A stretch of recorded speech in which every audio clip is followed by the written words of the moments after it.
починати. Зараз Greetings. We're about to start. So in the 10th month of the war, we've learned to start in any condition. And if you're watching us online, I would like to remind you that we are now staying in the premises which, according to the Danish security standards, is properly equipped. So we all are safe here in the next 2 hours, and today we'll talk about what's going on outside these walls. So what's going on with the process of documenting damages in different locations, and today we'll focus on Mykolaiv. My name is Julia Minsham and I will be the moderator of this event, and we will be starting. Let me tell that we have two versions, so if you are watching and you don't understand me, then you should have switched to English interpretation, and just let us know in the chat if you have any issues. We'll respond promptly. So thanks for coming here. Thanks that despite the explosions you're here, and I give the floor to Mr. Christensen, the head of the EU Anti-Corruption Initiative, and we are now in their office. And he will give us a welcome speech here. Якщо комусь треба переклад, то він є навушники позаду. And if you need, I don't know how much of Ukrainian you already understand, but I give you a very short and brief description about who you are, but you can still maintain that. Thanks a lot, Julia. Welcome to all of you. We are very proud here at the EUACI to host this event today on Mykolaiv. Welcome especially to our distinguished guest from Mykolaiv, the head of the regional military administration, the mayor of Mykolaiv, the head of the Oblast council. It's great to have you here. Also, of course, welcome to the deputy minister, to the Danish ambassador, to the experts that are with us today. This is yet another morning with Russian missile attacks across Ukraine. Also Kiev, Mykolaiv were hit. And I suggest that we, if I may, ask you to raise up for 1 minute of silence for the possible victims of today's attacks and all the Ukrainians who have lost their lives due to Russian aggression. Thanks.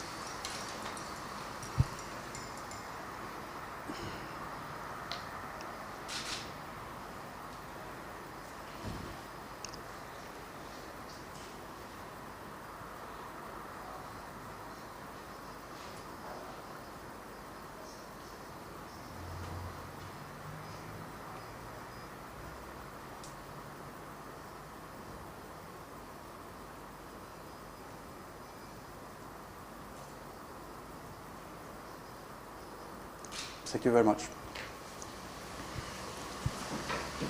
So allow me to go back to the issue we're going to discuss today.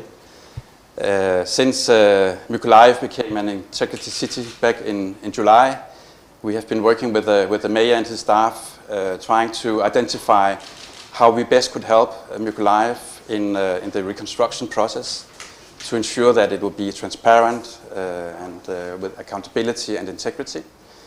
And one of the tools we are going to provide is what we're going to talk about today.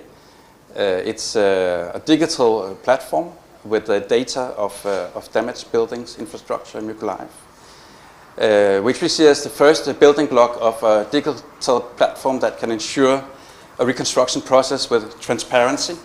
In Mykolaiv, I think it can be a very important instrument, and we are looking forward to the Kiev School of Economics, who will make a presentation today. We also hope that this tool can somehow be used as best practice for other cities in Ukraine and can feed into the national GIS portal as well. We have been looking very much forward to hearing more about this tool today. I will not take more of your time. I think it's more important to listen to you than to me. And I know there's one more important guest who would like to say a few welcome remarks. So could I give the floor back to you, Julia? Yes. Yeah, thank you. And I'll give the floor to Ambassador Mikkelsen. Please, are you with us? As you may know, hi.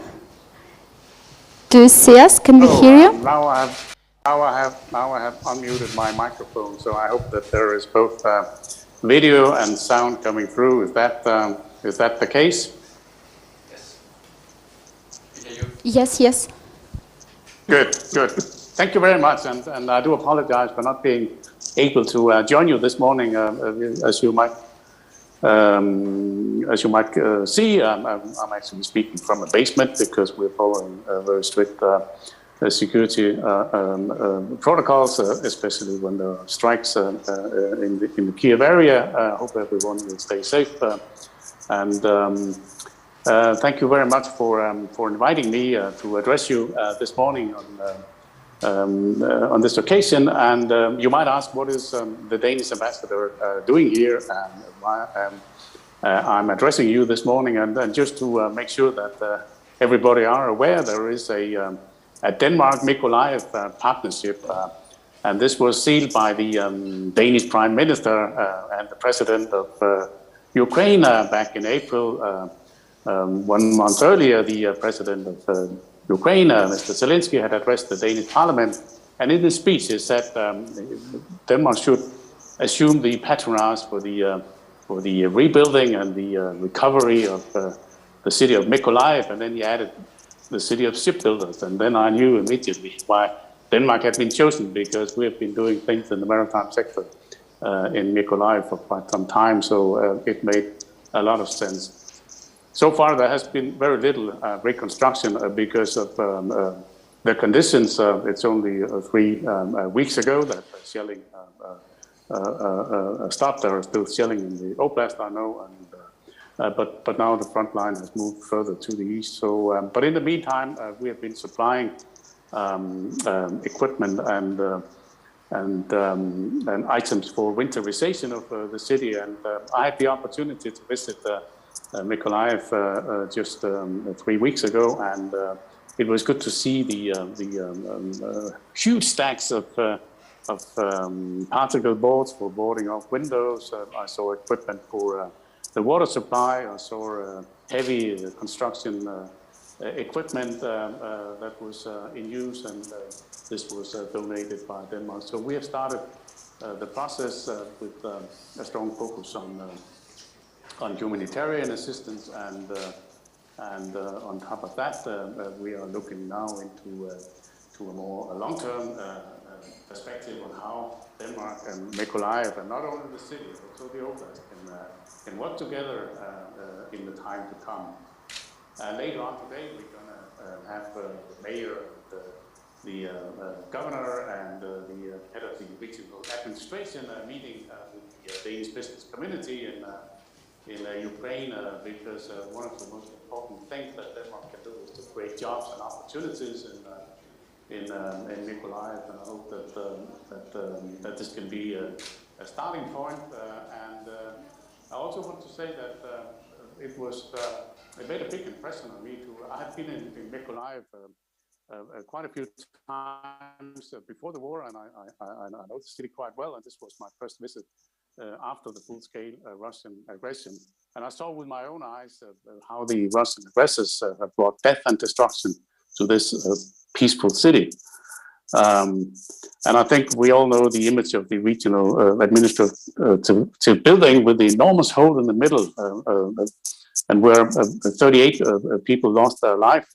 And I think this will be engraved in my memory forever.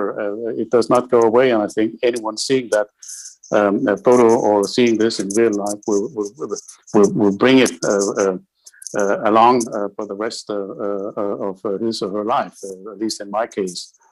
But my memory from my visit in Mykolaiv is not only about death and destruction, it's also about resilience, perseverance, and a strong civil spirit. And first and foremost, I could feel the unwavering will and determination to start the reconstruction and recovery process. And both you, Mr. Mayor, and you, Mr. Governor, and you, Madam Chairwoman of the Regional Council, you all radiating this spirit, and that was so good to feel. And I think this is the determination that has brought you to Kiev today for this seminar, and to listen to the results of the assessment of the damages and the needs. And I look forward to hear that presentation. There's no doubt that there's going to be an enormous price tag for the reconstruction of the Mykolaiv, because I've seen it, and just seeing it is enough to know that this will be big. And I can promise you that we will do what we can to support you in the recovery and reconstruction process. As you might have heard, some of you, just yesterday we had a new government in Denmark after parliamentary elections, and I've already been in contact with the incoming foreign minister. I can tell you that Denmark's support for Mykolaiv will continue. There's no doubt. There are many reasons for that, but I think your city was under shelling for almost 8 months, and you stood your ground. There was a lot of, as I said, perseverance and will to survive. And it's not a coincidence that your city is called not only the city of shipbuilders, it's also called the city of heroes. And I can tell you, Danes are proud to be the partner of the city of heroes. I wish you a productive morning, and I look forward to see some of you, or hopefully most of you, later on today at 5 o'clock at my residence for the reception, where there will be hopefully a strong presence of representatives of Danish businesses who can perhaps set up a shop or businesses in Mykolaiv. Thank you very much for giving me the floor. Thank you very much, Ambassador Mikkelsen, and thanks again from Ukrainian people for this committed partnership that we have in the face of Denmark. And я перейду на українську. And I will switch into Ukrainian. So if you are watching it without the interpretation, then you should have switched into interpretation. So this morning was not so typical for Kiev, but already had been typical for Mykolaiv, because it's only in the last few weeks it's been quiet in Mykolaiv. But the mayor of Mykolaiv, Alexander Simkevich, will tell more about it, and I would like to give the floor to him so that he would present the work which the city had done on what the city had done in documenting the damages. Then we will hear the report with the independent assessment made by the project Russia Will Pay, and then we'll discuss. Will Ole be hearing us? So the interpreter is there. Yes, don't worry, we have interpreters working, so everything's fine. Good. So we can start. Colleagues, welcome. And from the beginning of this war, we've started documenting the places of missile strikes. First it was just on a sheet of paper, and then we thought, well, it would be good if we could use the geoinformation system which the city had developed jointly with the SoftPro company for the last 3 years, I think. 3 years, or has it been 4? So we have one of the best geoinformation system, and we have added the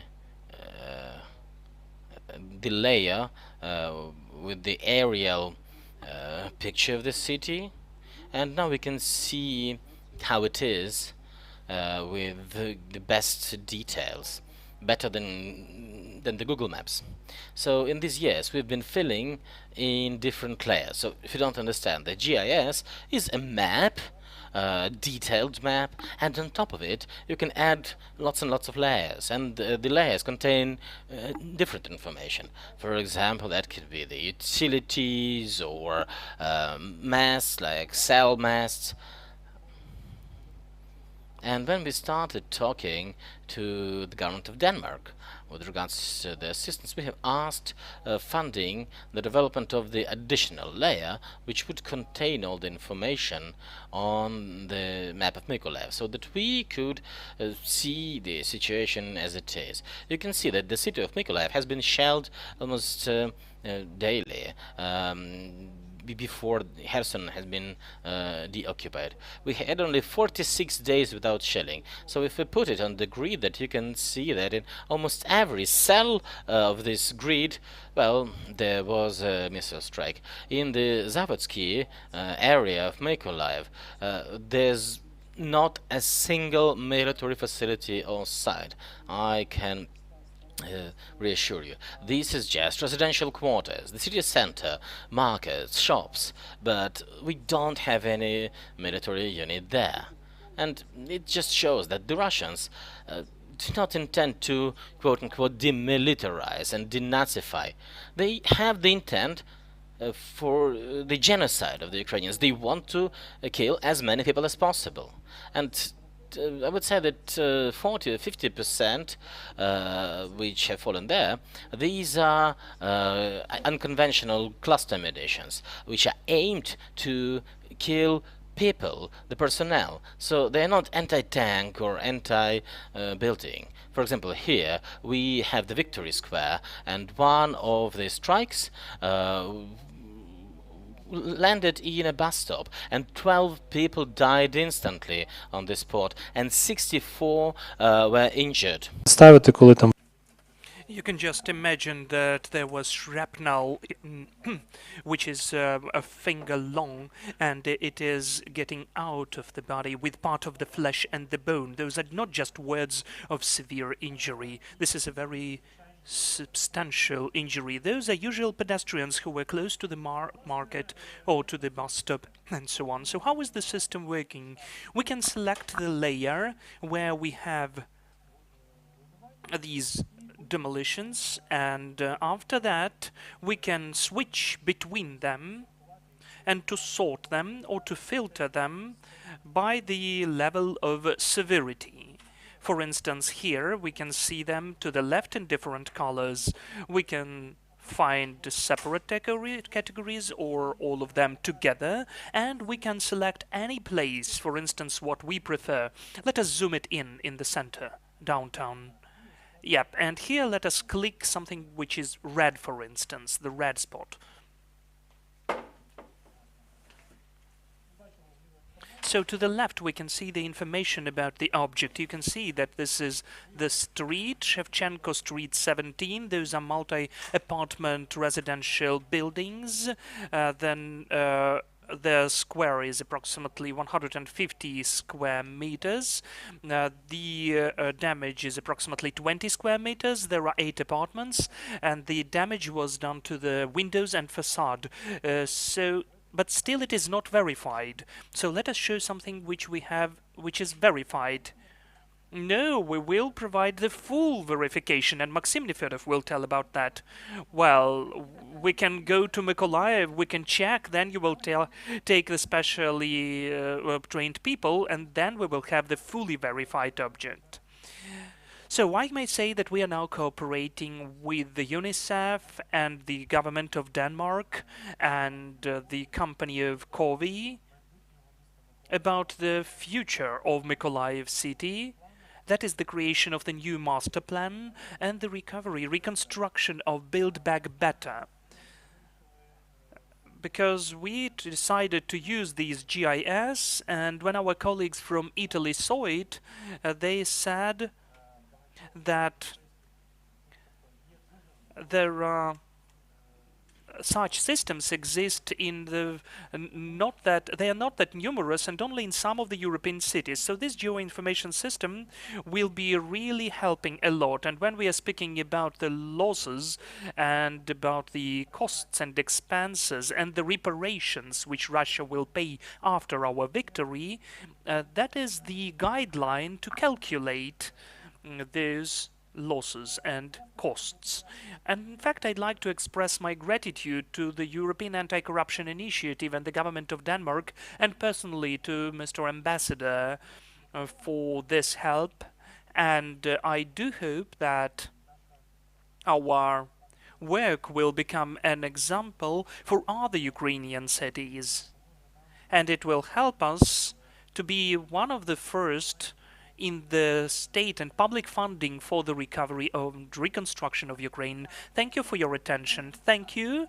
So as for verification, we decided that we need a third-party verification, including that is why we invited for the processing of different visual types of data which we can get to have the third-party understanding what is damaged in the city. It was done by the project Russia Will Pay.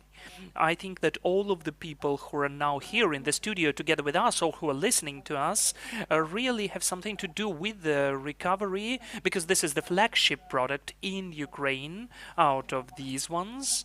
So I am inviting Maxim Nefedov, the leader of this project, to tell what you got to know about Mykolaiv. What are the direct losses of the infrastructure and expenses, and what your data witness about? Hello. Thank you for the invitation.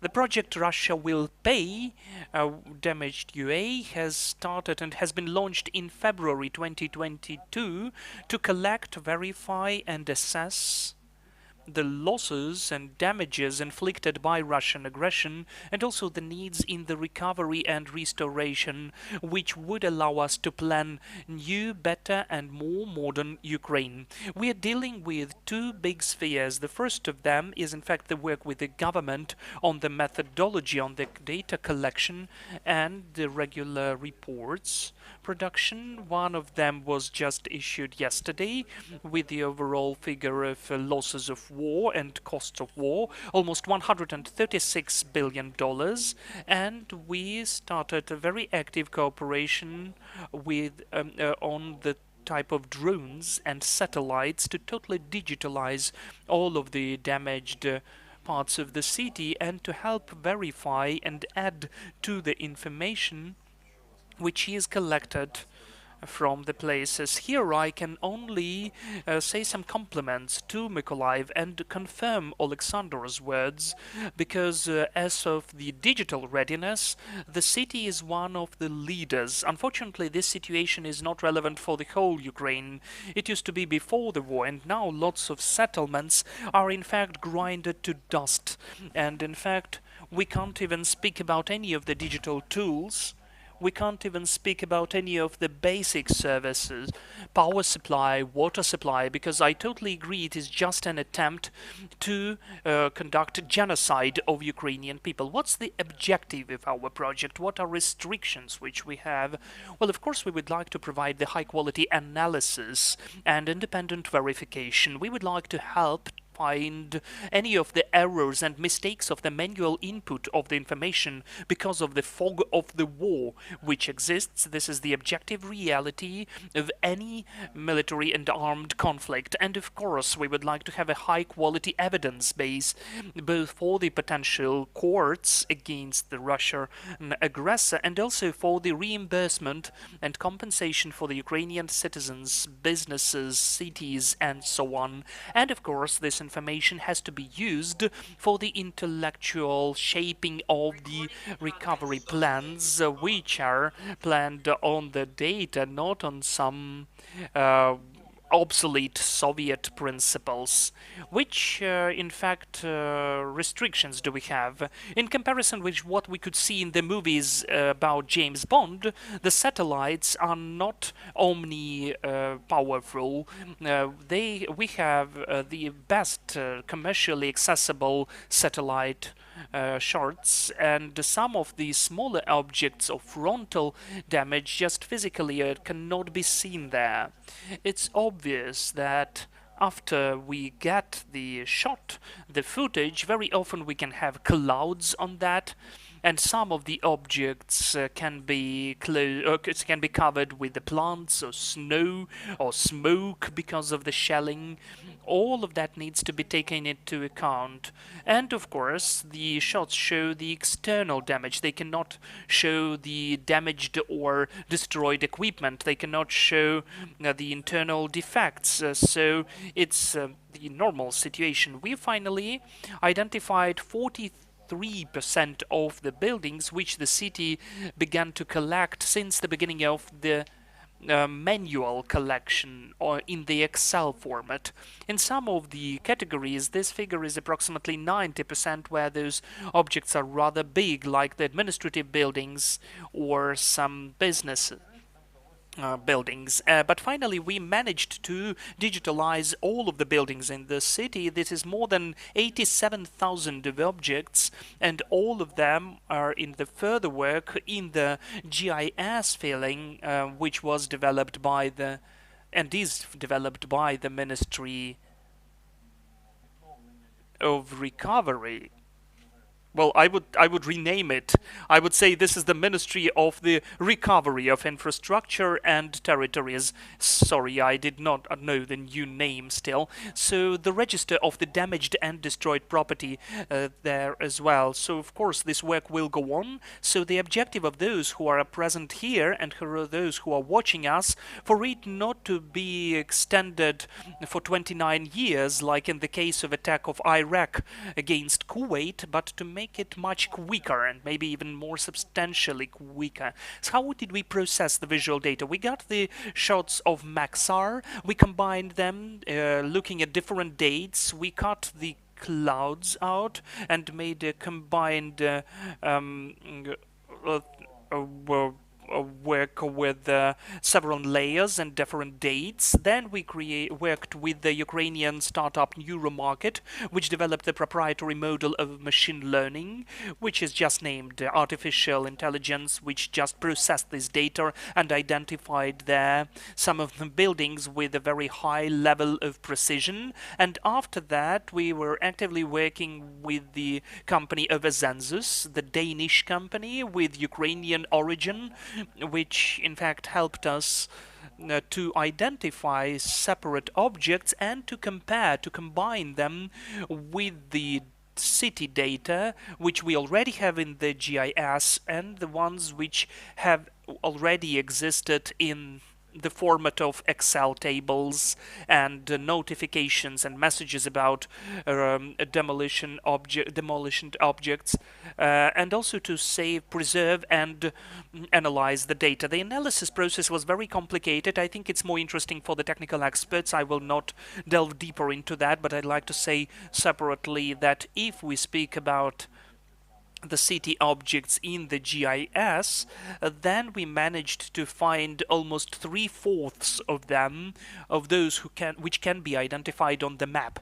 Well, of course, not all of the messages about demolition and ruinations are like this. Some of them don't have the very specific addresses, or maybe they cover bigger areas, so we need to make them more specified according to the factors and verifiers which were just mentioned by Julia. Then these data was just having the comparative analysis, where we showed some of the polygons of the buildings in blue and the messages from the city in green, where we tried to compare them and to understand which are coinciding, which maybe are coinciding, which are not coinciding at all. So we need to find out if there are any of the mistakes of data input there. Unfortunately, the microphone is not used. So closer to this menu, we can see the squares, and there is the school number 51 and the place where the shelling took place, the place of the shell. So you can see it's written school 51. So the explosion took place in the building, in one of the parts of the school. By the way, now with the technical report, it is considered to be inappropriate for recovery. So we'll need to demolish it and then reconstruct it again. By the number of the school children, this is the second school in Mykolaiv. Approximately 1.5 thousand of children were studying there, and it was planned that up there will be the future part of the city, the northern part, where the construction sites are located. And also I would like to tell how we used it. We had PTZ cameras in Mykolaiv city and Romania, and the sister city Brasov gave us a gift of 10 cameras like that, which we installed on the highest on the top places in Mykolaiv. So when the explosions took place in Mykolaiv, we set them up, those cameras, to find out the coordinates. And when we made the line from the camera to the place of the explosion, and another one at the cross section, we could find the place of the shelling up to 1 meter. So all of the special services, like the State Emergency Service, could get to the address without even notifications. Thank you. In fact, it shows that digital technologies are not just voyeurism and the attempt to look at the ruined objects from above, but it's a real tool which is used everywhere. Of course, if we have the managerial will for that and the wish of the superiors. So I think it could be a very nice example for other cities. Separately, I'd like to speak about the specification in the classification of the types of the buildings, because it's obvious that in lots of the cities the level of digitalization is not perfect, and this is the example which could be interesting for other city mayors, where we compared the polygons which we identified in the combination of AI and manual annotators, and after that we united and combined them with the information from Google Maps, from Bing, from OpenStreetMap, to define the parameters of some of the buildings.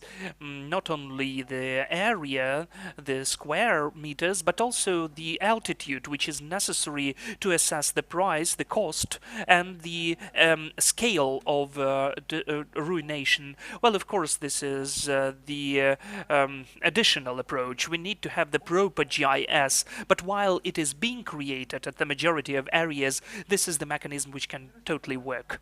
And the final control and data publication is how this data is presented, the data of our research, and how it can be given to the and transferred to the GIS of the city, which was mentioned above by Alexander, and then it can be integrated into the national geoinformation system. So you can see the polygons here as well, where we showed the buildings which thankfully were not damaged, and the ones which were, the types of those buildings, their characteristics, specifications, the categories of damage, and the link to the picture of this very building before the war on the Google Maps, and unfortunately now during the war, with the registration and documentation of the ruination. So now what is the most interesting for the journalists? A very specific figure, how we can assess the damage. According to the calculations conducted by the city authorities, this assessment of costs of losses is approximately 852 million euro. This is the data again which was collected by the city and which was assessed by our project. At the satellite shots, you can see the damaged objects for about 220 million of euro. The main difference, let me repeat, are the frontal or the facade damages of, first of all, multi-storied buildings, which just technically cannot be seen on the shot from above, and the business losses, because some of the damages can be identified, and lots of demolition cases and just destroyed equipment just unfortunately cannot be identified with this method physically.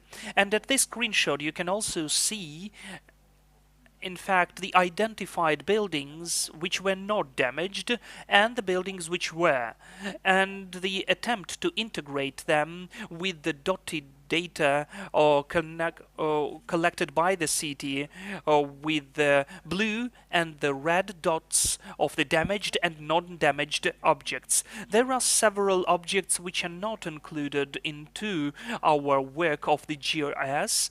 That is, first of all, some of the categories of grids which we assessed separately according to the data of different line ministries and by indirect assessment.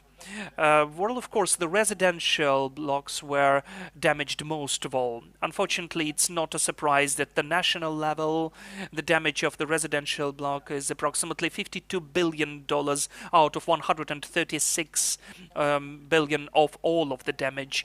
And here you can see that the damage is approximately 400 million euro, and the efficient area of the damaged residential blocks is almost 360 million square meters. What do I mean efficient area? Well, of course, we did not calculate the overall area of all of the buildings which have at least some damages, but the part which really needs to be reconstructed. We don't have duplication, because if the shell or the fragment of the shell came was strike or hit the building, then it's one apartment, and if unfortunately the building has to be fully demolished or ruined, then we took the whole area of the building. According to the data of the local authorities, 4 objects were damaged, and these social centers could be identified on the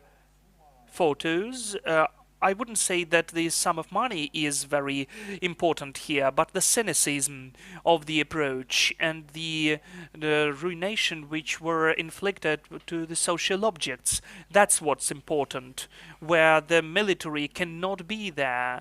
There can't be any military or the objects of critical infrastructure, even thinking that they can be the aims for the strikes. As for the educational sphere, 98 objects were damaged for 45 million euro. These figures are confirmed by the Ministry of Education and Science. Out of them, 18 are the bigger ruined objects which you can physically see. Some of the pictures from the media can be seen here as well. And this is a totally barbarian approach to shellings, because just to say that in the professional lyceum or in the school there could be any of the tanks, honestly speaking, the pictures are showing that it's just ridiculous. Хотів би додати, I would like to add. Can you hear me? Can you hear me? So, I would like to mention this particular picture you see, talking about the full-scale appraisal and how possible it, and whether it's possible. So the top right photo, this is a school which had been 130 years old yesterday. So if we count just the cheapest construction materials to reconstruct it, like the formed concrete and so on, that's one money. But if we want to actually restore it as the cultural heritage, to restore the facade from the original stone, then I mean the price would be much higher. And same with other historical buildings. So it's, I mean, some buildings, some sites might be quite old, and their leftover value is quite low, so to say. But if we consider how much it takes to reconstruct it to its full, then it would be different. So I wanted to say that there are different methodologies for the calculation, and some are not very precise. Look, I don't want to go into the methodology, because usually we lose the audience at that moment. But briefly, in the project we use the methodology approved by the World Bank, and it's used in the so-called Dardanelles reports, and the World Bank has already started doing it for the second time upon the request of the Ukrainian government. So they calculate the so-called restoration value. So regardless of the actual property cost, whether it was too big, too little, I mean, anything that had been destroyed has to be restored. This is like the casco insurance contract for your car. If your car is destroyed, you want to have the car restored to its full, and you don't want to hear about the depreciation, and maybe that car was not energy efficient, so let's have a Tesla. you want to have the property as it had been. So when we talk about cultural heritage side, it's another important thing, and in the reports they are accounted doubly, uh, because the cultural heritage sites, the architecture sites of different level of regional value and of national value, they also are counted by the Ministry of by Ministry of Culture. So there is a first one account in terms of their functional purpose, and let's imagine the building is a school or a hospital, it's the function, but also it has the additional cultural value on top, and it's accounted separately. On some sites, the increased requirements are used. Let's imagine, this is a hypothetical scenario, if we ever need to restore the nuclear power station, we need to consider the new security and safety standards, because they have been updated since 1970s when the stations were built. And for example, Poland has been constructing an NPP recently. So usually, if you talk about these facilities and sites, then we also have the additional value, which accounts for the improved requirements. So there have been already quite a lot of these sites, and they are in different spheres, in shipbuilding, agriculture, demining, and so on and so on. And of course it takes a lot of meticulous work, and of course the final figures will come from the specific rebuilding project, but at least the order of magnitude gives the impression how much money is needed, and that's why this methodology is used by all the organizations, the IMF, the World Bank, and all the leading media. That's why we can vouch for these figures. So, concluding,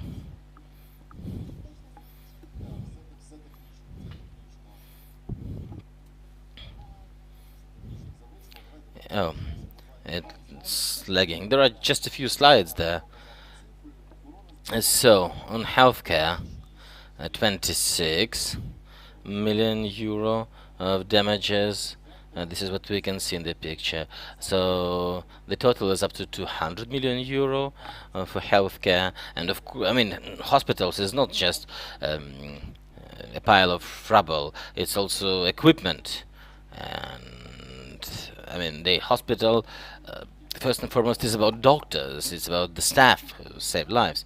In culture, tourism and sport, here you see, for example, a crater in a football stadium, and here it's not about the sum of 11 million euros, but it's just the example of the really absurd and indiscriminate destruction, because, I mean, it's difficult to believe that this football pitch helps this absurd target of denazification of Ukraine. The administrative building, this notorious Oblast administration building where dozens of people died, and it's one of the main facilities which was damaged, and it's about 12 million euro to restore it. So the utilities, water and heating supply are a huge issue for Mykolaiv, because you probably have heard that as we have interrupted water supply, we use water from the Salt Lake, and it's a problem because the citizens can only get technical water but not potable, and also salt corrodes all the pipework in the city. So essentially, Mykolaiv water supply should be essentially built from scratch. Everything has to be replaced due to saltwater corrosion. And also I have to say that there are 26 heating stations and 5 central heating points which had been damaged, and for the businesses it's up to 300 million euro in damages, and one third of them can be seen even visually, and the port is accounted separately because a lot of vehicles have been damaged there, and it probably would be about 150 to 100 million euro. And the energy infrastructure is first and foremost the energy distribution facilities, the oil depot which had been damaged. Overall, it would be about 9 million euro. So as you see, it all sums up to quite a high number, 860 million euro, which might seem quite a lot, absolutely, but if we look at direct losses of Ukraine overall, 136 billion, you see that it's fully matching the national volume. So this is the example when the macro assessments align with the micro assessments side by side. And at the very end, I would like to say what are the next steps planned. The steps we do jointly with the Ministry of the Infrastructure in order to continue this work. Our objective is to digitize all the raions of Ukraine,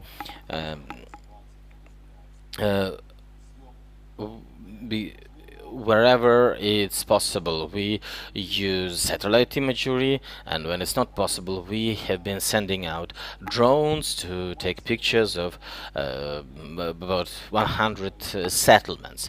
They already have been appraised and evaluated, and it all also sums up, hopefully by to be used later by the partners, and also it's on the portal, and it's in sync with the National Archive. And it all feeds our objective to have Russia paying for all this, both directly through court decisions and also indirectly, so that we would rebuild Ukraine based on the Build Back Better principle fast. And we say thanks to everyone who took part in this project. Thank you, Max. Thanks to all your team. We will definitely publish the report. If you want to read it, just let us know in the comments, and we'll be publishing it next week. So you mentioned that this is not just an isolated exercise, and similar assessments have been done in other cities. In particular, there was such initiative from the Ministry for Community and Territory Development, and I would like to invite Deputy Minister Luker, and he will tell what do we do with these figures next. How do we make our mind around them? Good morning. In order to plan anything, especially post-war recovery, we have to have good data. That is the key for the preparation of any plan, of any project. And what's important, to prepare the financial resource for the implementation of these projects. September 9th, 2022 was the day when we presented the joint report with the European Commission and the World Bank Group, the RDNA, Rapid Damage Needs Assessment.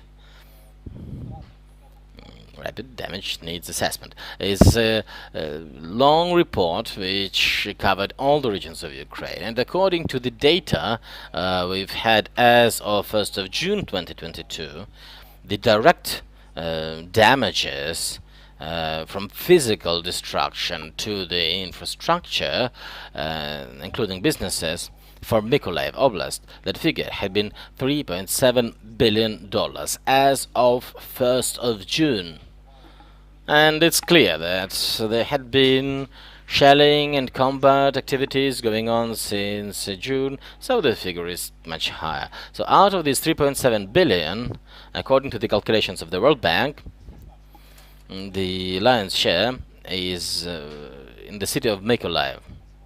So the figure of 852 million by the Kiev School of Economics is quite close to reality, but I think it's undercalculated because it only considers physical damages. If we want to build back, we should build back better. If we want to restore water supply, we want to build the water supply to the to a better level than it had been at, and that's why it's definitely over 350 million euro for Mykolaiv, and these figures are objective, built on objective data.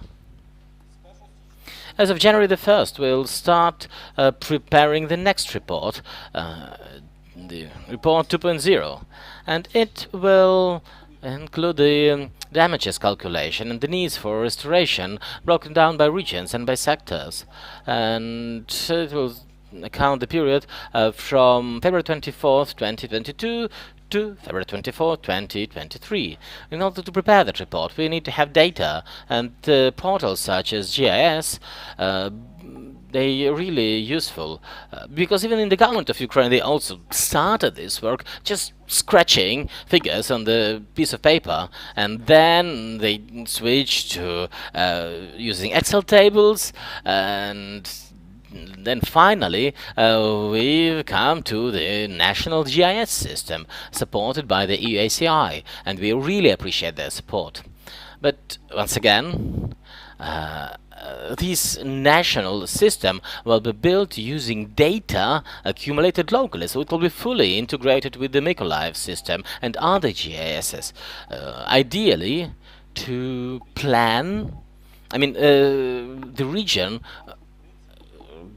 if they want to plan their reconstruction, then every city, every region should deploy a GIS like this one. Next, what do we have to do? The Parliament has adopted the law in summer, the law which says that at the level of the government there should be unified plan for regional restoration, and it should aggregate different regional plans, including regional level cities.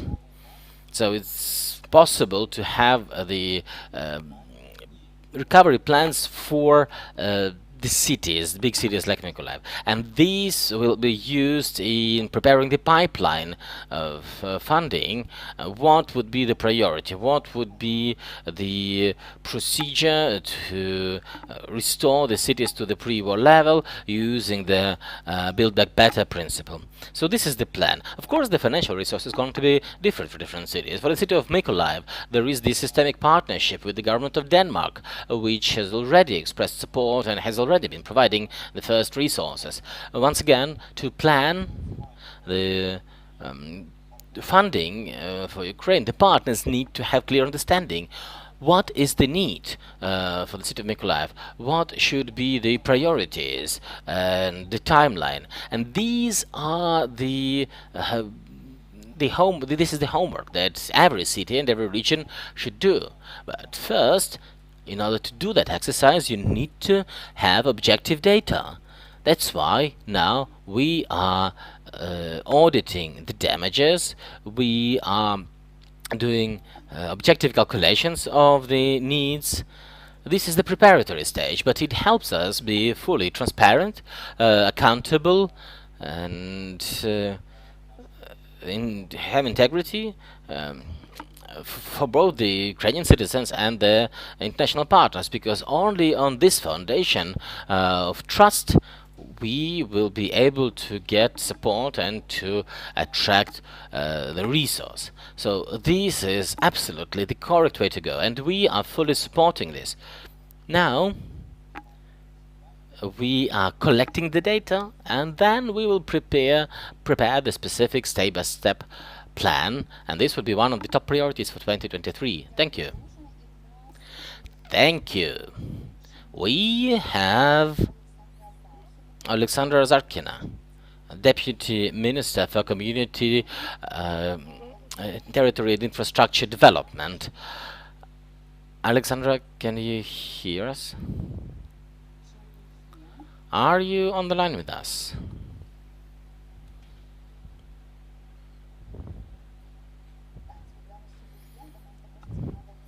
It would be great if we could hear you, because we are really interested to know how the amalgamated ministry. No, we don't have her on the line with us, so hopefully she will be able to join us later, and then we will. Uh, we'll give her the floor. Now we have a 2-3 minutes for a short pause, and then we will discuss the report with the regional authorities directly, and we'll discuss the first priorities and the timeline for the restoration. Yes, Vitaly. Yes, yes. Feel free to add. Feel free to speak up. Yeah, sure. Дякую всім. Thank you, everyone, and hello, everyone. What we are speaking about as well, because of course this is a very nice thing which we can use both at the level of the city and the region. It will help the overall audience, but very important point are the environmental losses and damages of our region. Our region used to be very environmental and ecological. We had a long-term plans on the development of tourism. According to the preliminary calculation, the losses and damage in environmental sphere is approximately 23 billion hryvnia. First of all, emissions in the air because of the explosions, because of the poisonous substances in the missile, because of the burnt forests, approximately 4,000 hectare, the destroying of unique meadows. So we need to add these environmental damages to the direct losses because of the damaged objects, because we will never recover them. They are directly connected with the incoming shells and the types of missiles and shells. Thank you. And I can also add that to implement this potential, we need to take into consideration the need of the demining of all of those ecological parks, and this is a very long-term program, which is the multi-billion one. We need to take that into consideration because the ecological and agrarian and touristic potential of Mykolaiv region is one of the key ones for the future recovery, not only infrastructure but economic one. Yes, we will never be able to start anything without demining. So I think that as we already beginning the discussion, let us start it. If you need to leave, we can let you go. Thank you for the opportunity, for finding an opportunity to join us. Vitaly, you will be able to leave when you want to. If you have some time, you can stay. Hanna Zanozieva, the head of Mykolaiv Regional Council, please take the place here. And Taras Pekar from the Agency of Renovation and Reconstruction. He's an independent expert who assessed the needs of Mykolaiv city. So we will quickly come to discussion part. We'll have the replacement of some of the signs with names, because you could, well, in fact, pay attention who they are. Just imagine. Okay, let's do the following.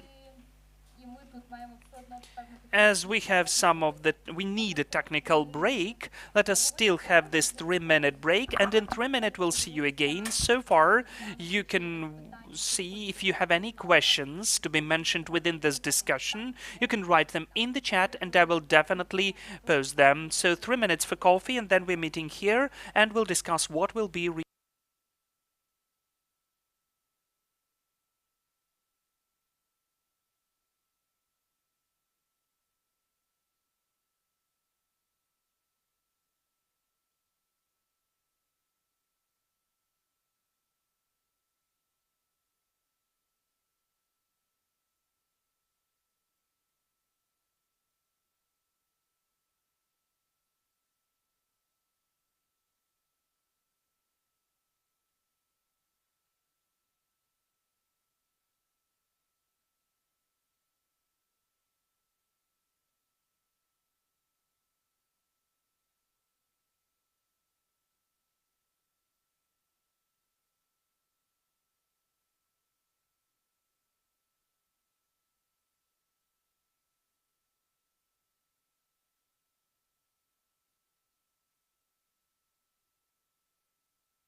нас, на щастя, Олександр. Thankfully, Alexandra Zarkina has the better connection already, I hope. Alexandra, could you please tell whether you hear us, whether you see us?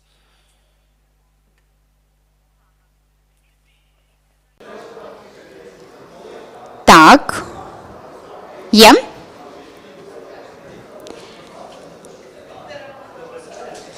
Так, ми сідаємо потроху.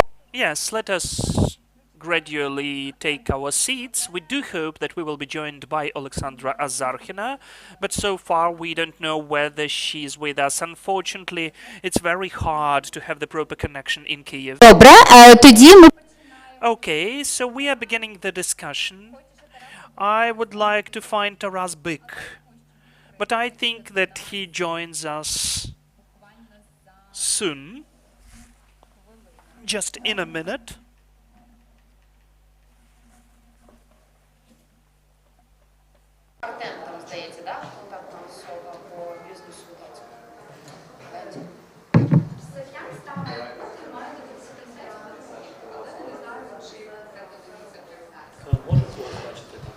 Бачите,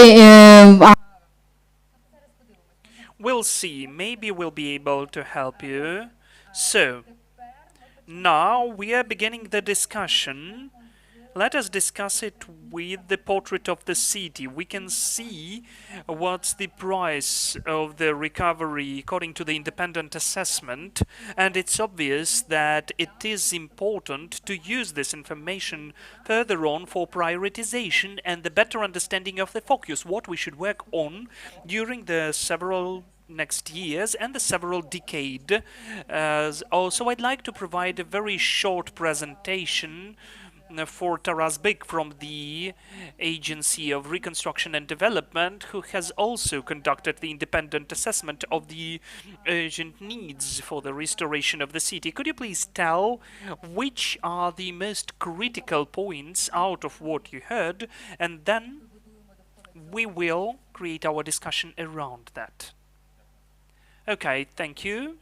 Hello, our agency has been working with Mykolaiv City Council and with the Embassy of Denmark in the coordination work on the help and support, and those were dozens, if not hundreds, of calls, communication calls, according to which we can create the map of needs of the city and according to the collected data of damage. So we started with who we are doing that for. What will be the population of Mykolaiv after the war, after the victory, and after Ukraine is liberated? As far as we know, according to the assessment of the authorities, the population has decreased twice. So, but we have some of the factors. First of all, the examples of the cities like Bucha, Trostenets. Today, approximately 80% of population came back to the city in comparison with the time of the pre-war invasion. The sociologists say that they are really surprised how high and optimistic are the indicators for the residents of Mykolaiv who believe into the victory and it will impact their comeback. Two more factors are the IDPs, the people from the destroyed villages of Mykolaiv region, and secondly from Kherson region, because this the most dangerous zone, they moved from Mykolaiv to Kherson. We can see how the city is affected by Russian shelling, so some of the people will move to Mykolaiv. We need to look at the lower indicator of population, but we should speak about the full-scale renovation and recovery of the city as it used to be. So we decided to divide this work into two tracks. First of all, urgent needs. This is where we speak that, in fact, this is about survival, the survival of the city and residents during the winter. And secondly, the long-term recovery and the development of the city. That is years ahead, and for that we should prepare the strategy or the recovery plan, which was mentioned by Mr. Ivan Lukeria. We should take them and adopt the master plan of the city and different policies from the special development to the transport infrastructure and so on. So an important point here is that those urgent needs, which are already been done, has to be flexibly transferred into the long-term plan of the development of the city. As for the urgent needs, we have the power supply, and not a single city is the exclusion, because there is the threat to have the full blackout, so we need to provide the power generators. It's one of the key needs. Secondly, the water supply. The as for the water supply, we need the water canal from Kherson region. These water pipes were destroyed because they were under occupation, so we had to take it from Pivdenny Bu, which is very concentrated as for Salin. So unfortunately, we need to restore the water pipeline from Kherson region, and the heating issue is connected with that because we need power generators, pipes, modular boilers, and so on. The urgent need is healthcare because there are some of the damaged and destroyed hospitals close to the front line, so the workload on this sector is very substantial. So the beginning steps of the recovery of healthcare need to become a long-term work on the development of this sector in the city. The same with the residential accommodation and blocks. We're speaking about the taking away the rubble and destroyed buildings to make decisions how we can use this construction materials, and also the recovery of the damaged roofs, and also the plates which are which we need to and of course we need to replace the windows and to install the OSB plates, and also the system of notifications, and maybe the creation of municipal guard. When we speak about the long-term recovery, we have 8 sectors. First of all, the infrastructure, which is connected to with the short-term restoration of water supply and heating and so on. We need to use the principle of resilience of this infrastructure, energy efficiency, ecological, environmental recovery, which was mentioned above, the implementation of digital solutions and inclusion and barrierlessness for all of the citizens, all of the residents of the city. Then the green transition, which is connected with these damages, because we can reboot lots of the processes in Mykolaiv. So green transition can be one of the principles of the work, which will be the throughput through all of the sectors, beginning with a radical decrease of the dependency from the fossils till to the expansion of the green zones and the creation of bicycle lanes and so on. Then the master plan has to be developed in the spatial planning, in the urbanization of the city. The fourth is transport. We're speaking about the high-quality transport model of the city, and the implementation of some of the older projects which have been developed in Mykolaiv, that is the development of river and sea transport, and the transformation of Mykolaiv into the important transport and logistic hub of the whole southern region of Ukraine. The topic which is connected to that is the marine sphere. Mykolaiv should be an important port city and marine city. It's critically important to cooperate with the state level to update and implement the plan of the development of the seaport of Mykolaiv, and to bring back Mykolaiv as one of the leading centers of shipbuilding, with the focus on the cooperation with the Western countries.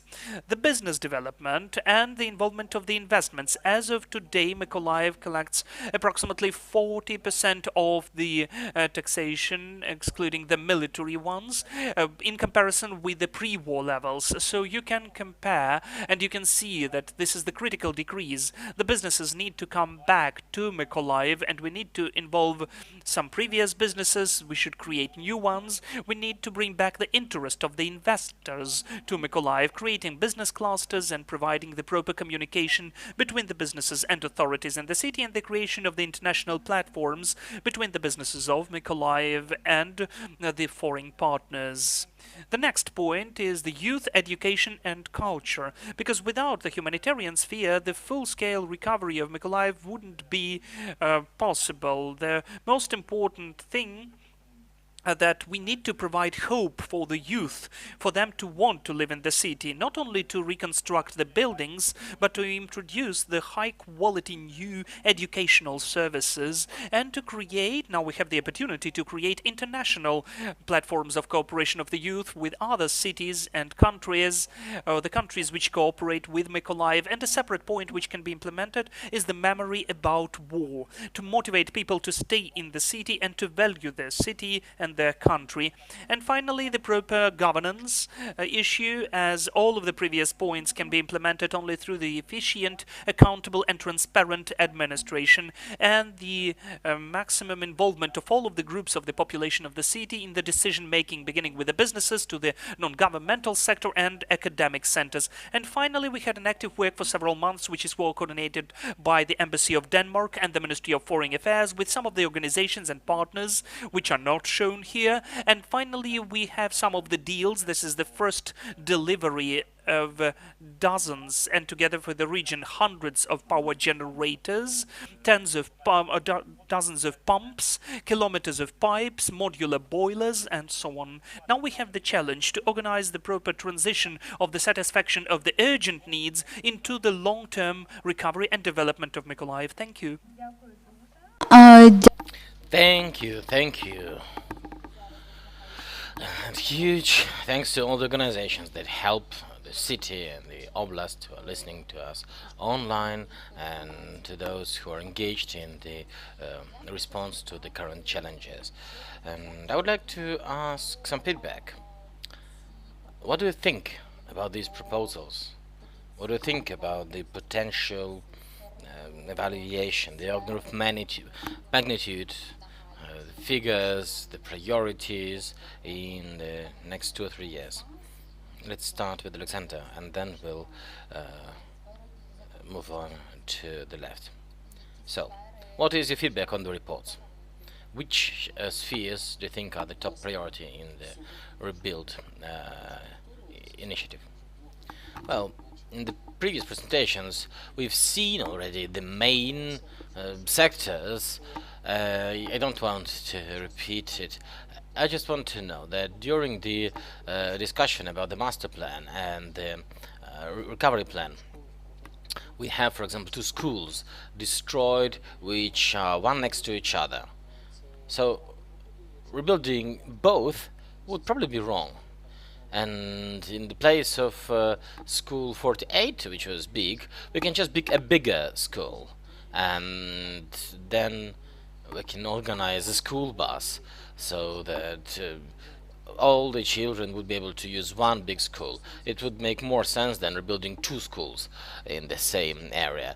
So there are details like this in all the areas, and the principle is, once again, build back better.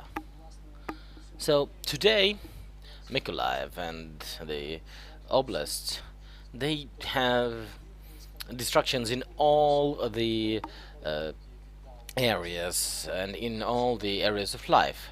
In Korabelny Ryan of Mykolaiv, they had this community center which has been destroyed, and there was a direct missile hit. And for example, next door to it there had been a music school, so it would make sense to rebuild the community center with the musical school integrated in it, and not to have 2 construction sites door to door. So, as the previous speakers have said, the instructions are there in all the areas, and we have to focus, of course, on the priority issues, on the survival, and also have to think through the strategic needs for the future. And the main priority for me should be having the better facilities. So it's not just the construction of the pipes and the walls. We have to also think about the whole ecosystem for the citizens, so that the cultural sites would not be the last priority. Because if we only focus on sewage, then we will not have this livable city. Because why would young people want to come back to the city where there's only good sewage and nothing else? We have to have the comprehensive approach. So I have also attended an event with the heads of German cities, and one of the mayors said that we really like Ukrainian refugees. Firstly, they really want to work. Secondly, they are well educated. And thirdly, they want to come back home. So today there are so many problems because elder people, they want to come back home, but younger people start having doubts. They maybe want to stay in the countries where they are. So we need to give the response. We need to show to the younger people that they can get back to Mykolaiv. Thank you. Indeed, this human-centered approach should be always the top priority. We have to understand this recovery and the restoration. Who is it for? And it's great to always have the person as the objective of this. So, in the next 15 minutes, I would like us to focus on finding new angles on this cooperation of different stakeholders, because it's not only a matter of having one person responsible for Mykolaiv. This is shared responsibility, and it has to be well coordinated within all the engaged stakeholders. So I would like to ask Mr. Kim, what do you think? What would be the key communication and coordination point for Mykolaiv? I will have a different question to if I may. I would talk about the oblast as the head of the oblast council. Indeed, we had many communities which had been shelled, even more than the city of Mykolaiv. The oblast was shelled mostly at night. It was artillery sharing in the daytime, and we have communities where the land had been plowed twice and there is not a single intact building. So, the city of Mykolaiv can be a great example which we can scale up to the region. So we have to think it through immediately. We have to do the city and scale up to the oblast.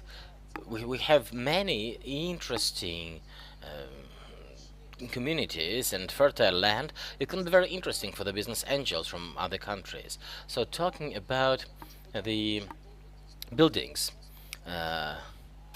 which have been damaged and the assessment that has been made, it's great that international experts have been engaged in this methodology, those which can assess it all and analyze this. We've seen the building of Mykolaiv Oblast administration, and it still hurts.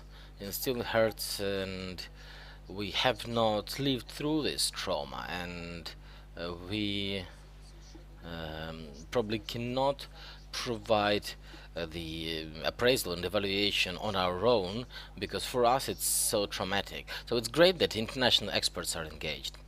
And I wanted also to focus on the sources of funding for all these processes. Today you've discussed the donors and all those who have been engaged, the possible reparations that will try to have, so that Russia would be held accountable for all the crimes it's committed, so that and besides with the things which have been already evaluated and appraised, there are also intangible damages, like the health of people, and there are so many things outside of the picture, because we have to provide support to the victims, to people who suffered in the shelling.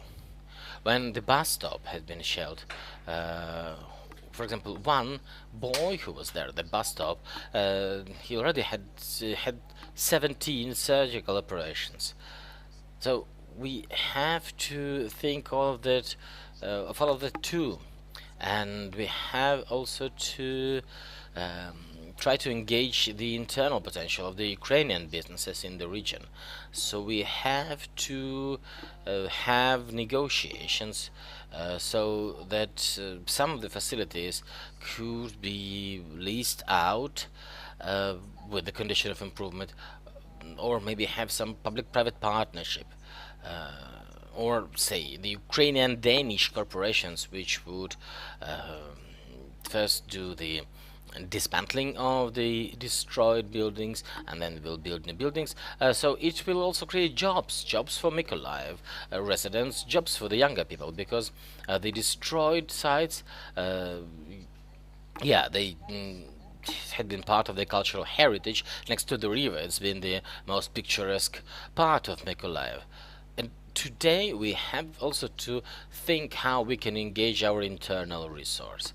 And the residents of Mykolaiv love the city, love the oblasts, and the businesses in the region are ready to invest, to open the businesses and to do the reconstruction. So we should do this work starting now. And the reparations, well, we will definitely have areas where to spend them, because the damages are just immense in these 10 months. And I would like to express gratitude to the Kingdom of Denmark for doing these great steps. The systemic approach to the evaluation, it's really needed to be able to restart the businesses and to rebuild Mykolaiv city and the oblast. Thanks, Hanna. I would like also to engage you in the discussion whether community has to be engaged through these processes, because you're an elected representative of the residents of Mykolaiv. So, but before that, I would want to ask the question to Vitaly Kim. The war has shown different sides and characters, and Mykolaiv has become a stronghold in the south of Ukraine, which essentially protected other oblasts further east.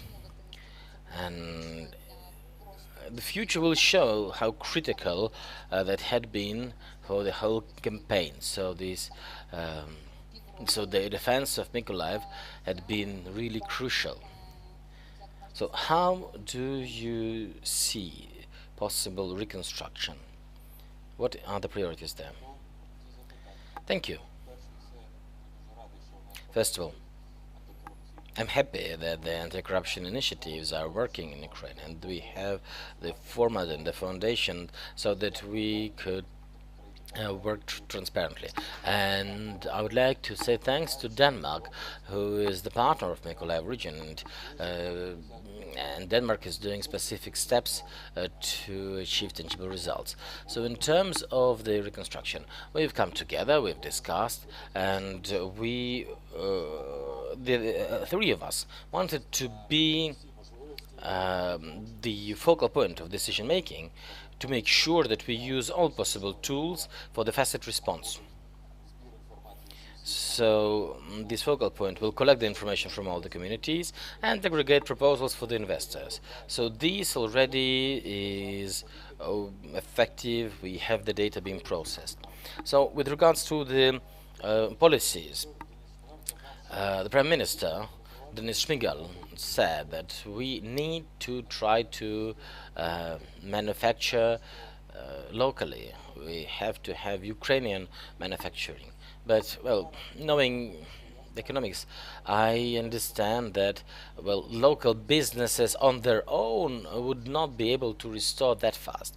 We should have it facilitated by the state or international partners. So all the industries, all the businesses which had been destroyed or relocated, when there are orders or contracts from the state, they will recover faster. So I think that for the government of Denmark or for other partners, um, it makes sense if we offer different places for investments to consolidate money and experience, for example, in heavy industry or in light industry. So we'll do this pool of proposals.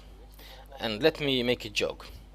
If we simply increase the salaries 3 times, people will manage to rebuild their apartments on their own. So we need to kickstart local economy to have this potential, so that it would attract the youth and so that it would generate added value in the region.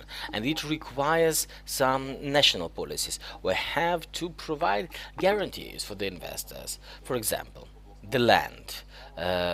Both the city and the regional council will allocate the brown lands, they will allocate the utilities if the investor creates jobs, for example. We have been already working like this with the Ministry of Defense in terms of public procurements. We're trying to place these orders in Mykolaiv, in existing facilities, and so on. So we are creating this hub, this information hub, which will which will aggregate all the information from the region, and every community will be motivated to provide the most precise information to this hub to attract as many investors as possible. And on the other hand, the investors will have the list of possible opportunities, and whoever is interested in some specialized area, they would be able to find what they need. And for example, if there's an investor who knows how to build canning factories, they would be able to see which opportunities in canning industry are there. So we have to do our best to rebuild the region and to create jobs. I would like to add, as Vitaly duly said, we have been coming together with Mr. Mayor, Mr. Vitaly, and essentially we created this Mykolaiv Oblast, recovery oblast, and we will turn it into this information hub. When we have the communications team, which is ready to provide the necessary information in education, in healthcare, in farming, agriculture. We know that Denmark is the 4th global meat producer. In Mykolaiv Oblast, there had been 3,100 neglected farms. So we can rebuild all that together. We can work in different directions. And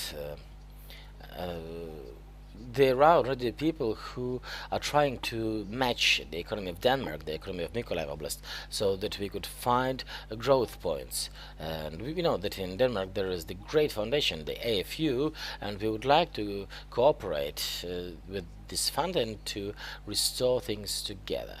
And it has to be, of course, viable commercially. So it's not just about getting money and spending money. We want to kickstart the economy. That's why we need to restore these infrastructure facilities, and we have to have the following approach in all the areas at all the levels. Thank you. We have 5 minutes according to the agenda. Would any of the guests want to ask a question? Or maybe some of our online attendees? Yeah, I will pass the mic. Thank you. Artem Ilyin, the NV Business newspaper. My question is, so we've discussed the recovery, but how do you incorporate security measures in the restoration efforts? Because the front line is still not that far away, and this morning has shown that, well, missiles keep flying. So when you restore and reconstruct infrastructural sites, for example, or cultural sites, would you add additional security measures? Yeah, Vitaly will talk about security, but I want to also tell about risks. Well, I have my background in finance, so it's just the matter of risks, and it's there all over the country. When we restore Bucha or Irpin, Vitaly will comment on security measures, but as a finance specialist, I would think of it as the calculation of risks. So, talking about wartime economy, we have to cooperate with the National Bank and the state, because all of the reconstructions, they should be followed by national guarantees. Thank you for the question. I understand that the frontline city or region, of course, is potentially risky. So we will not, of course, invite investors with larger construction initiatives until security circulation allows. So that firstly there's demining going and which is going on and which will be completed, and so that the Russian troops would be moved back behind Ukrainian borders. So I would say the timeline is about probably 18 months, up to 2 years, and after that period, we already have the understanding when it is safe to start. But we have to prepare now. We have to prepare all the paperwork. If the investor has the intent, we have to be prepared, we have to have all the documents, and then as soon as we are clear to go, we can start. Я хотів би додати. I would like to add that it's impossible to create a separate protected part. No, it is possible. Okay. Well, the users of Telegram channels and Facebook are thinking like that. When the city mayor is doing something, you should better, for instance, acquire air defense, because now people are experts. They used to be experts in football and in asphalt, but now they are all the air defense experts. I would like to tell you that, in fact, lots of bureaucratic procedures are existing in Ukraine, and they are even more numerous in Denmark. Let me name an example. I had to go to Lugano. I failed to leave, but still I managed to communicate with the Minister of Foreign Affairs, and I told him that the story about the long-term recovery is cool, but we have some of the critical urgent needs about the start of the heating season before the winter starts. And he says, okay, let me speak to my own people and I'll give you some update tomorrow. So the next day he told me, we'd like to give you for those emergency needs 13 million euro. Then some time passed, and 13 million were transformed into 7.5 because Nevco had some additional project in Kremenchuk to finalize it. And now, as of now, we have only 2 weeks till the end of the current year, and we used 3 million hryvnia. Well, not us, but the government of Denmark. And I said that we are not interested in money, not to have any corrupt risks, any of the questions and publicly available stories. We need only to Denmark provide their own acquirement and delivery procedures for the Ukrainian party not to have anything in common with money. Daida and Nevco were involved to conduct those works, because if money somehow came to the budget, they would vanish there. It would vanish there. We should have to search for money and for equipment which Denmark sent to Mykolaiv, which was lost in Ukraine. Then we found it, but not in Mykolaiv. Well, of course, it's a joke, but seriously, that's what the head of the regional military administration was speaking about. There are lots of paperback procedures, planning procedures, bureaucratic ones, and we need it to understand that there will be the efficient, accountable and transparent use of the money, and we need to deal with those procedures now. Nobody knows what will happen later. The war will be over. Vitaly has the position which is appointed by the president. As for Hanna, we have positions which can be elected, so Shall we have other different elections? Maybe other people will be appointed. So we need the roadmap, a map, the plan of reconstruction, and we need to deal with it now for it to be comprehensible for the further generations. And we understand that not a single company would invest into the city which is in direct access of missiles S-300 which came to the territory of Mykolaiv city on the 8th of December. Kherson was liberated, but we are still accessible by the missiles. We heard the explosion, and then we heard the air raid alert, the siren, as it always happens in Mykolaiv.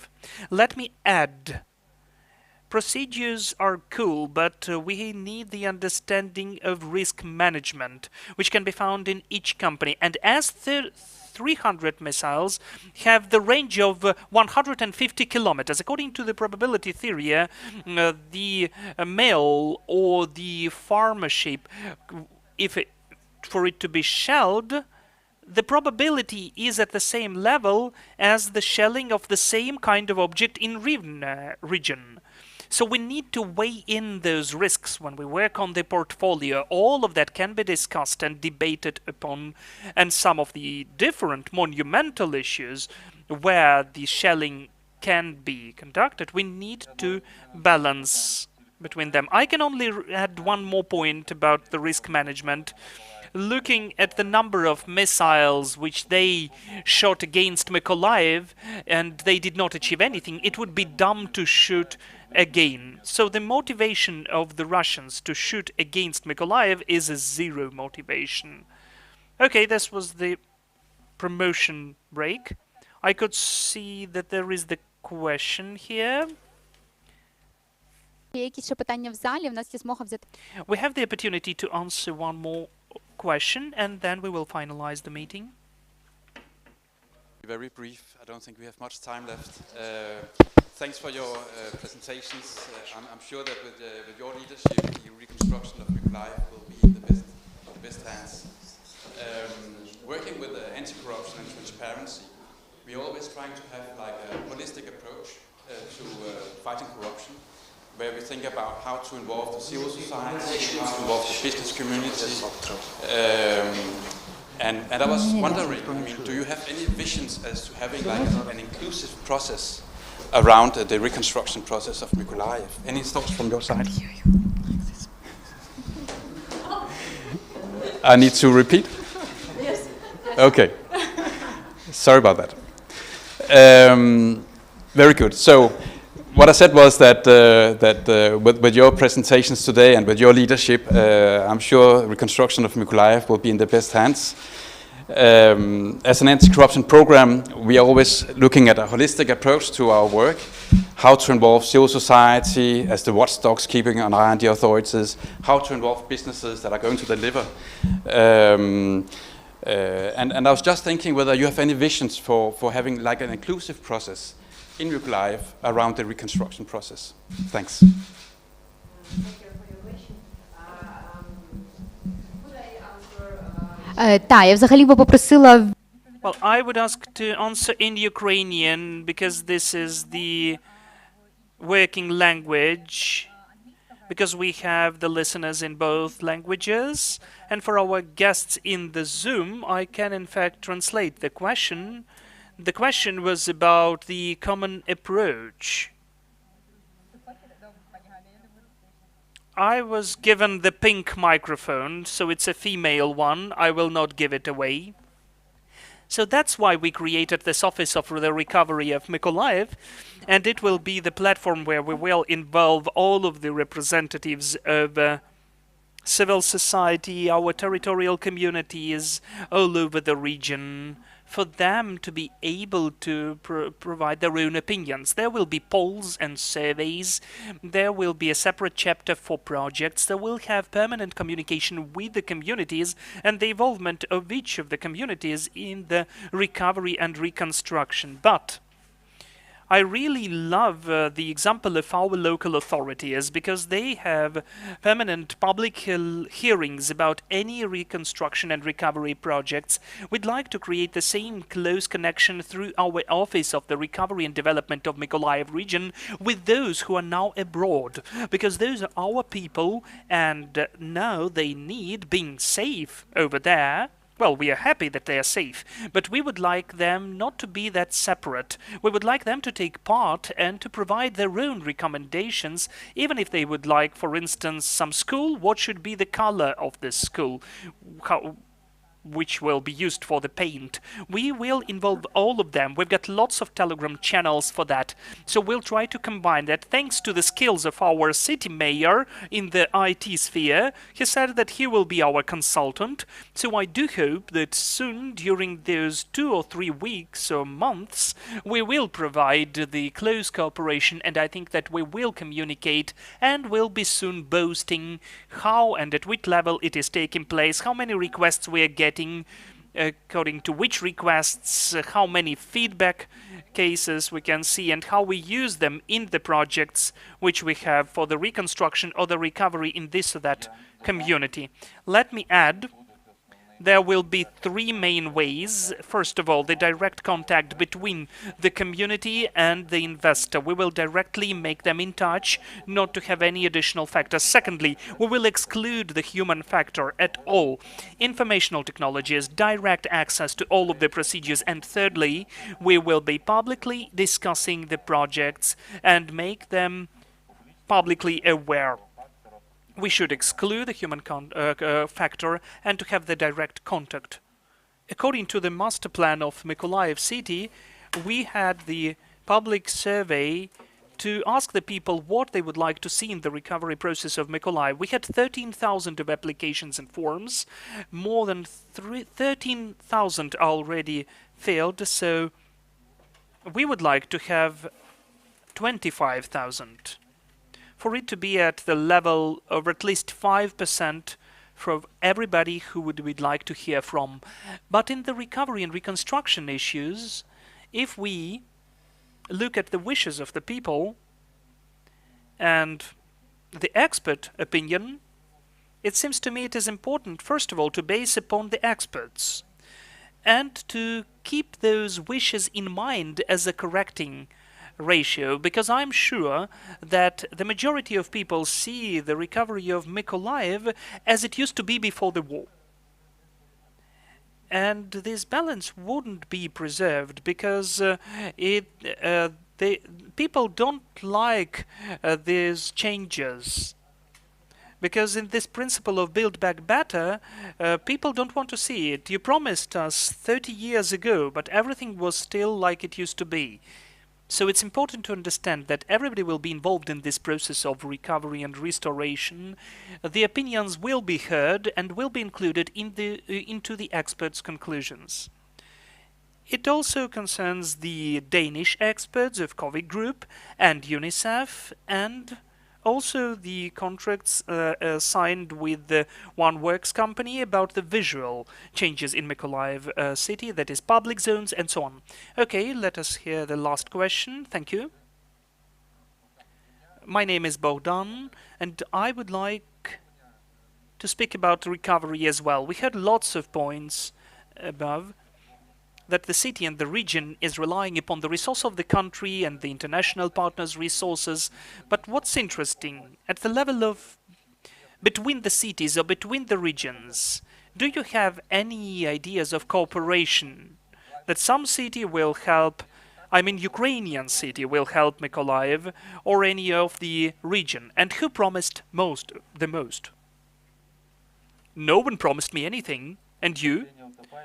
We should save ourselves.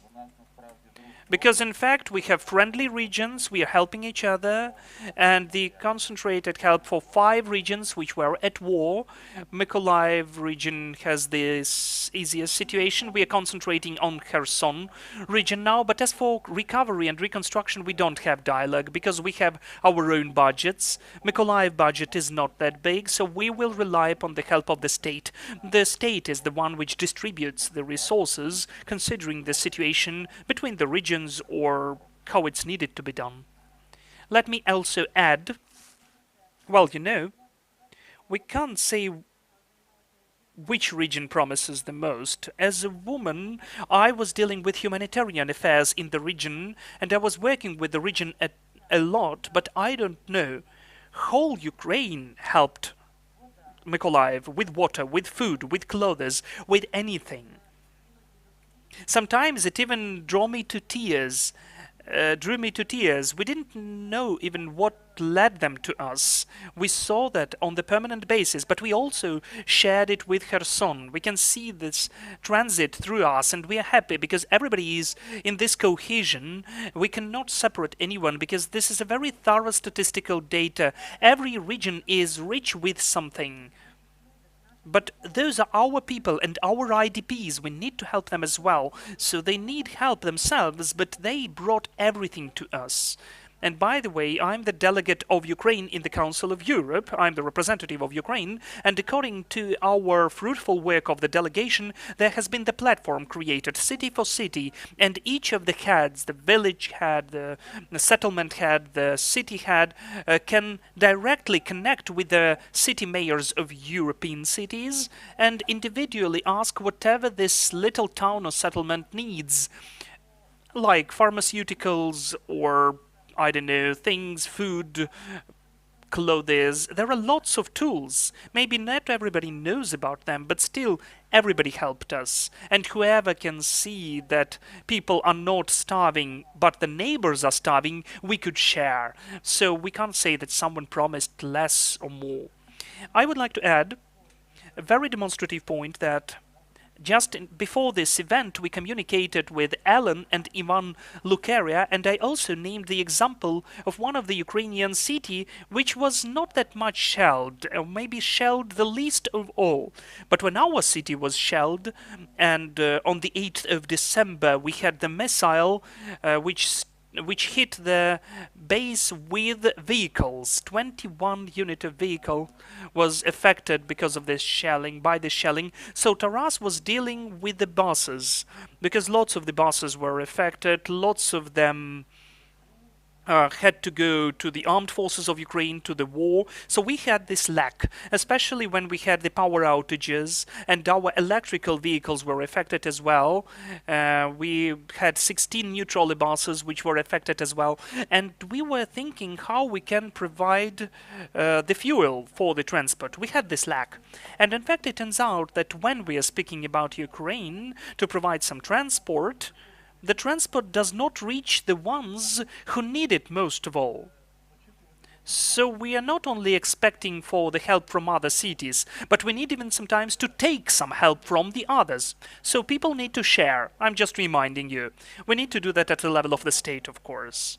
And we need to speak about the platform of cities for cities, thanks to which in Mykolaiv city we had lots of transport, municipal transport, which is dealing with cleaning the city, for instance. Because of mobilization, lots of transport units left for the front line. So we didn't even have vehicles for collecting leaves, dried leaves from the trees. And Dortmund city helped us. They sent us emergencies, they sent us, and Hanover was involved as well. They sent us lots of vehicles. I don't want to forget anyone. For instance, the French, Narbonne, helped us a lot. So they began helping us with their used vehicles already. Some of them really were in the bad shape, but it's better than nothing. So I support the initiative of the Ukrainian cities to give the public transport to Mykolaiv city. So if anybody is listening to us from other Ukrainian cities, you know where public transports or whatever you would like to share could be sent to. I guess this is the end for today. But this discussion is not over, and the work on recovery goes on as well. We do hope that there will be more reasons, and we won't register and document any of the damages. I don't think it's likely to happen, and today proved that. But still, one day the war is over, and the recovery will start before it is over. I thank our guests who were able to join this discussion. Thank you for watching it. If you need the report, So, okay, this is the ringtone for the life of Ukrainians this year. So if you would like to get to know what is taking place in Mykolaiv, write it down into the chat, and we will make you aware about the latest updates, and the report will share all the information. We thank all the guests, we thank you, glory to Ukraine, glory to the heroes, goodbye.